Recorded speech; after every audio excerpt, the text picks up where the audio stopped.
ভাই আমাকে একটা পেন।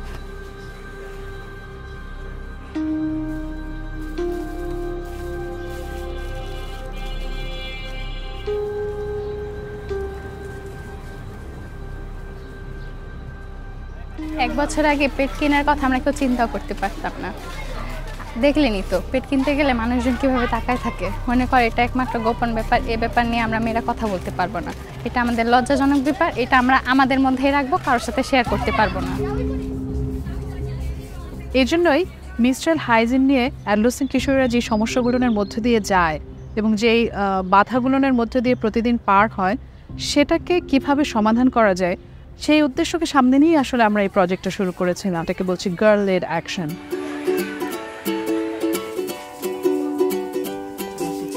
গার্ল লেড অ্যাকশন এই প্রজেক্টটা আসলে অ্যাডোলেসেন্ট গার্লদের করা একটা রিসার্চের ফল। এই রিসার্চটা ওরা করেছিল ওদের কমিউনিটিতে চনপাড়ায়।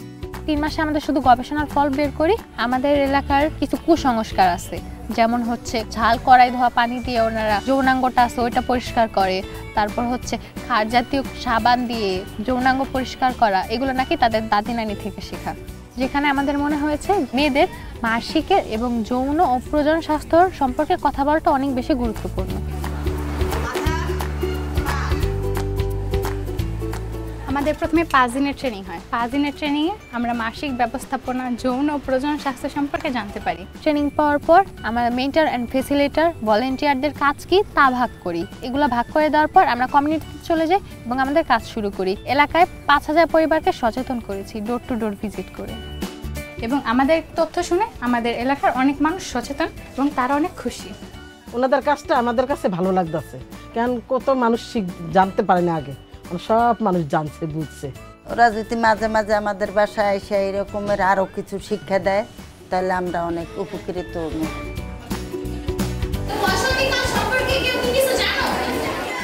আমাদের 2টা মাদ্রাসা 2টি স্কুলে শিক্ষার্থীদের সাথে নন ক্লাসরুম সেশন করেছি। ছেলে পৃথক পৃথকভাবে আমরা তাদের সাথে এই সম্পর্কে কথা বলেছি।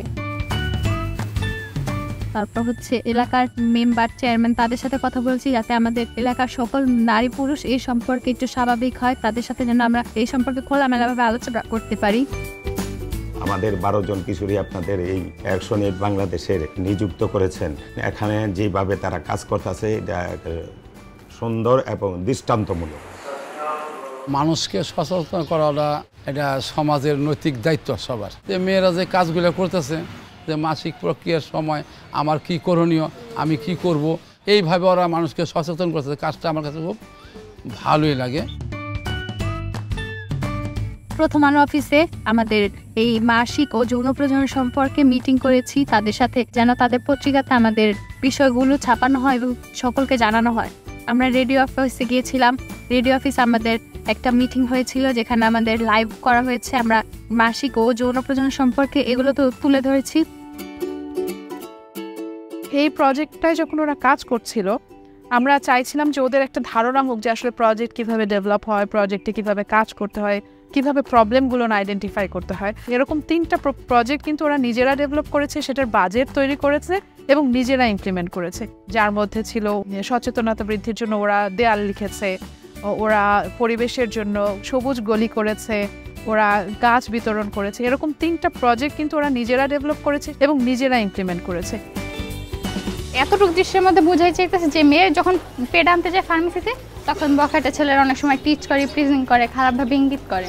আর এই দৃশ্যে আমরা বুঝাইতে চাইতেছি মানে আমাদের যে কুসংস্কার আছে আমাদের সমাজে ওগুলো বাদ দিয়ে ভাই আমাদের বোনকে সাহায্য করতেছে, পেট নিতেছে, মানে স্বাস্থ্য সম্পর্কে সে সচেতন। এছাড়াও আমাদের 2টা স্কুল 2টা মাদ্রাসাতে এসআরএইচআর কর্নার তৈরি করেছি, এবং তৈরি করার কারণ হচ্ছে আমাদের কমিউনিটি মানুষদের কাছে স্কুল শিক্ষার্থীদের মাধ্যমে মাসিক ও যৌন প্রজনন স্বাস্থ্য সম্পর্কে যে তথ্যগুলো আছে এগুলো প্রদান করা। এসআরএইচআর যে কর্নারটা আছে, এতে শিক্ষার্থীরা অল্প খরচে তাদের প্রয়োজনীয় প্যাডগুলো ব্যবহার করতে পারছে। এতে করে ওদের বাসায় ফিরে যেতে হচ্ছে না, লেখাপড়া বিঘ্ন ঘটছে না। স্বল্প মূল্যেই আমরা পেট কিনতে পারবো, এটাতে আমরা অনেক খুশি। আমাদের কাজ করার জন্য আমাদের অনেক চ্যালেঞ্জও ছিল। আমি যৌন প্রজনন স্বাস্থ্য নিয়ে কথা বলি দেখে মানুষ বলে আমার নাকি বিয়ে হবে না। এই কাজটা করার জন্য আমার বাসায় অনেক বিচার গিয়েছে, কিন্তু আমার মা বাবা আমাকে অনেক সাপোর্ট করেছে। আমরা বোরকা না পরলে হুজুরে আমাদের সাথে কথা বলতে চাইতো না। তারা বলতো সকালে গেলে তাদের কাজ আছে, তারা বলতো যে বিকালে আসো। আমাদের কাজের জন্য অনেকে আমাদের প্রশংসা করে এবং তারা চায় যেন তাদের ছেলেমেয়েরা ভবিষ্যতে আমাদের মতো হতে পারে। আমরা দেখেছি এই প্রজেক্টের শেষে কমিউনিটিতে যেই রকম একটা অ্যাওয়ারনেস তৈরি হয়েছে, স্কুলের টিচারদের মধ্যে যে আন্তরিকতা তৈরি হয়েছে, এবং আমরা দেখেছি যে SRHR কর্নার যেটা আমরা করেছি স্কুলগুলোতে, সেখানেও যে মেয়েরা যাচ্ছে এবং তাদের যে ওখান থেকে সাপোর্ট নেওয়ার একটা টেন্ডেন্সি তৈরি হয়েছে, সেটা কিন্তু আমরা মনে করছি যে এই প্রজেক্টের একটা খুব ভালো ফলাফল। পাশাপাশি ওরা যখন অ্যাডভোকেসিগুলো করেছে, ওরা যখন কথা বলেছে লোকাল লিডারদের সাথে, ওরা যখন কথা বলেছে রিলিজিয়াস লিডারদের সাথে, তাদের কাছ থেকেও কিন্তু এখন আমরা খুব ভালো সাড়া পাচ্ছি যে তারা এই বিষয়ে কাজ করতে চান, তারা এই বিষয়ে সহযোগিতা করতে চান।